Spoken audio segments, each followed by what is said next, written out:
Hey folks, so on this vlog right now, I'm just going to talk about a little bit more of my Toyota Celica and the history I have that with that vehicle. I had that car for a quite long time now. I bought it or I got it in 2006 or 2007. I can't remember what year, but till this day I still have it. And like I said in the video, and if you haven't seen that video, there's a link up here, or I'll put a link down below. My walkthrough with my 2002 Celica. And the car has so much sentimental value to me, so much nostalgia for me. And back then in the early 2000s, before I didn't have my license, there was a lot of popular games coming out like Need for Speed Underground 2, 1 and 2, Need for Speed Most Wanted, Need for Speed, all the Need for Speed.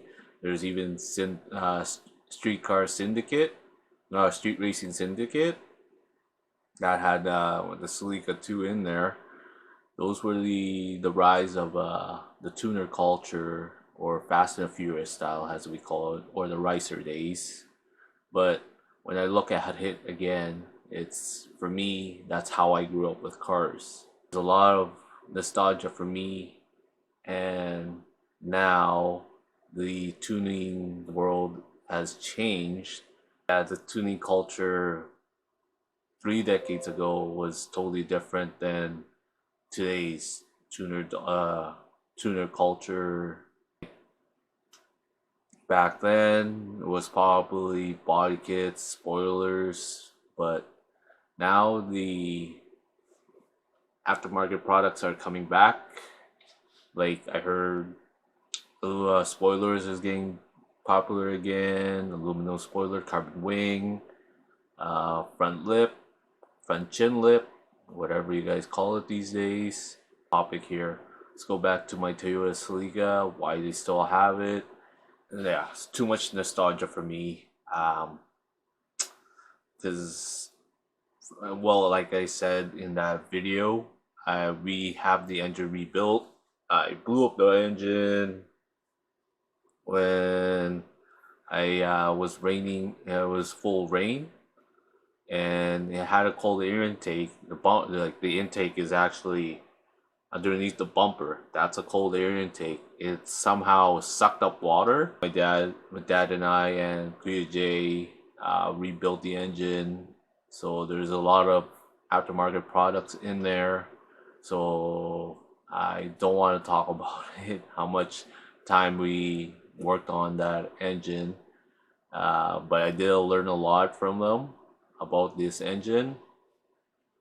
It is better what it used to be, and when I was cruising, when I brought it back cruising with my friends, they even said that it's better than what it was.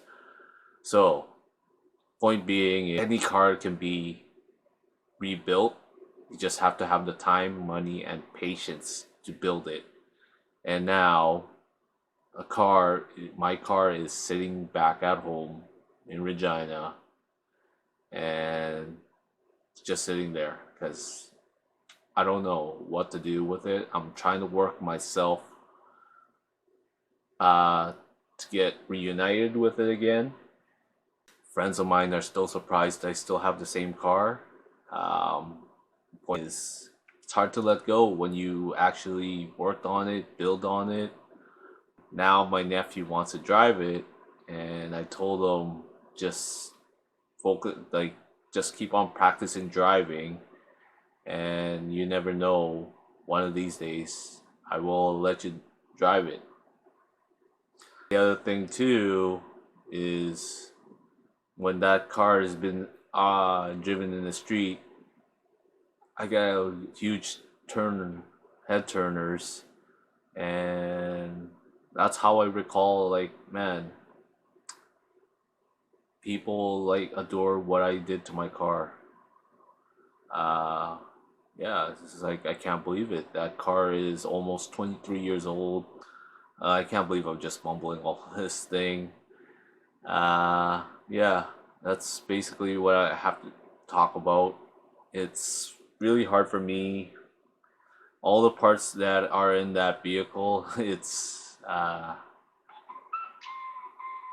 all mostly discontinued, like the TRD. Back then, TRD was supporting all the aftermarket. Now, TRD this day, they become a trim model. Also, the car has been in enormous has been in transformation. I had different wheels on it. I had the Scion TC ones wheels on it, and then I went to a 5 5ZR or Hyper 5ZR. Those 5 Zegans have become those aftermarket products have that aftermarket brand has been discontinued, so finding in good shape. I gotta see if I like. It's hard to find a car like that same wheel in good shape. We'll just go with that. And if I find something that is in good shape, and they're gonna ask for a premium price for it. So discontinued parts, it's not, sometimes bad, sometimes good, but it depends who has to get who has a product. Sometimes they'll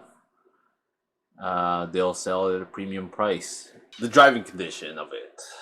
When I drove it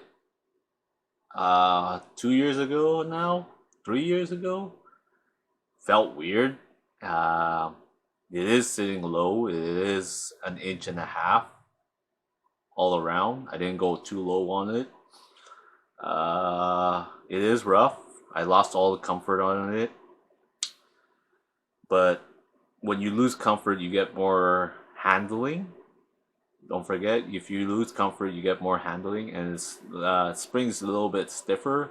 It's more stiff on the front for better handling and better traction. You just get rougher rides, stiffer suspension, and well, in a track you need more better handling. It has braces all around for rigidity. That way the firewall and the suspension don't flex when you take a sharp turn, so it's more rigidity all around. The DVD player. Oh my gosh. You know how hard it is to find now one of those DVD flip out deck at this time. It's really hard to find, and it has I forgot to mention on that video, it has an iPod adapter, the 16 prong. So back then, those are pretty much very uncommon on vehicles to have an iPod adapter in the vehicle.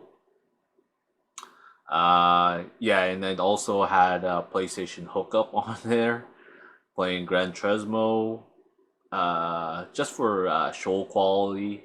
When I take it to car shows, just to show them that yeah, it's just that's how I grew up playing video games, playing Gran Turismo, Need for Speed, all that.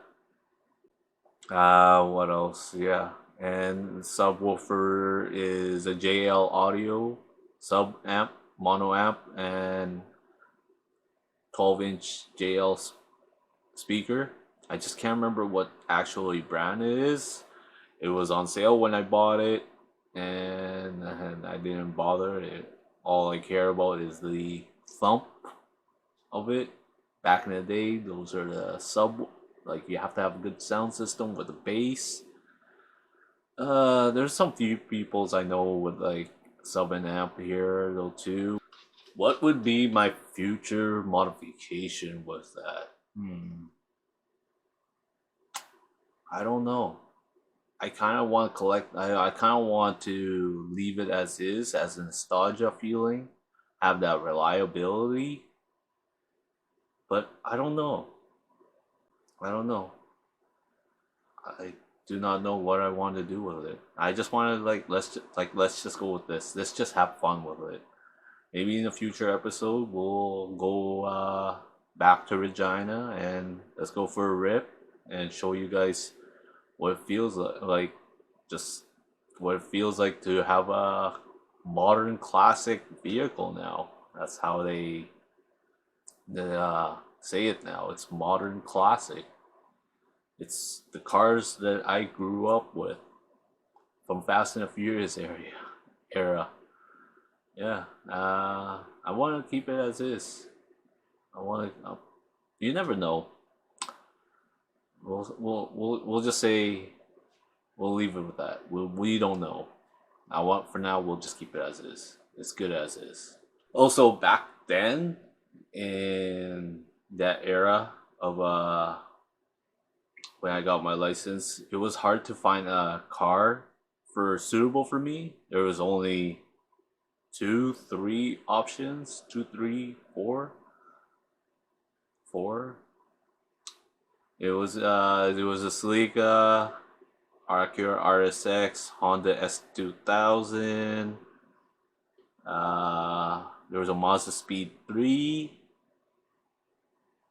There was not that too many options growing up or picking a car. Because that's the year that the JDM market, Japanese domestic market, was going down. And finding a car that is. I wanted a sports car when I was like a young 18, 18-year old. I can't really, I don't know. Anyways, finding a sports car at that age, there was not that much two options. Although I could have got a Celica GT4, but the history of that GT4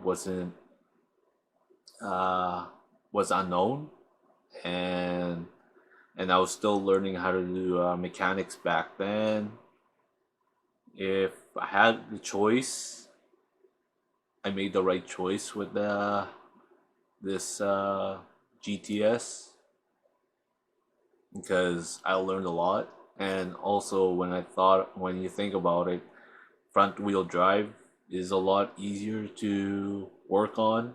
I learned so much. And when you mess around with all wheel drive, 4x4, and rear wheel drive, there's a lot of things you have to be aware of when you work on it, and there's a lot because there's a lot more moving parts, and a lot more maintenance, stuff like that.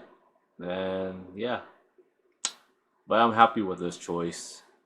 It just sucks though too because I can't drive. I don't want to drive in winter. When I got it, I don't drive in winter because I wanted to keep it in pristine condition, which it already is. But it's hard. It's hard when you're in Canada. It's hard to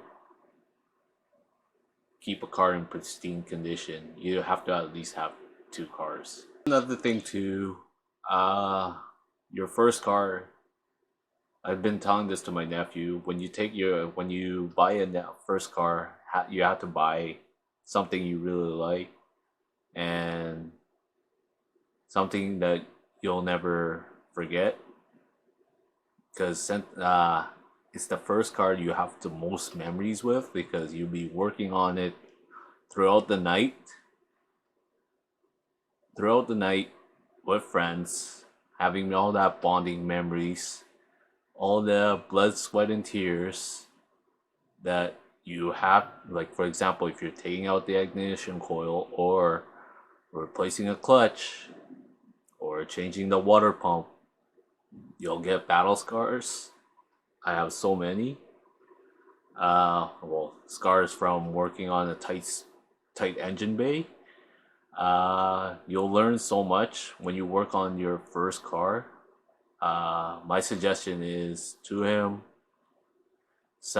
pick something that you enjoy, and because you never know You're going to talk about it in the future, like what I'm doing right now, all the memories that I've gone through, the experiences I've gone through, all the parts I've gone through, uh, parts that they do work, but give it another couple months, they'll break down, scenarios like that. You just have to focus on it and trial, just basically you have to do it trial and error. You know, always remember that you're going to learn a lot more things in the future. And yeah, that's my I told that to my nephew, but I hope he listens. That's about it for this day, and I'm trying to think what else to say. Anyways, peace.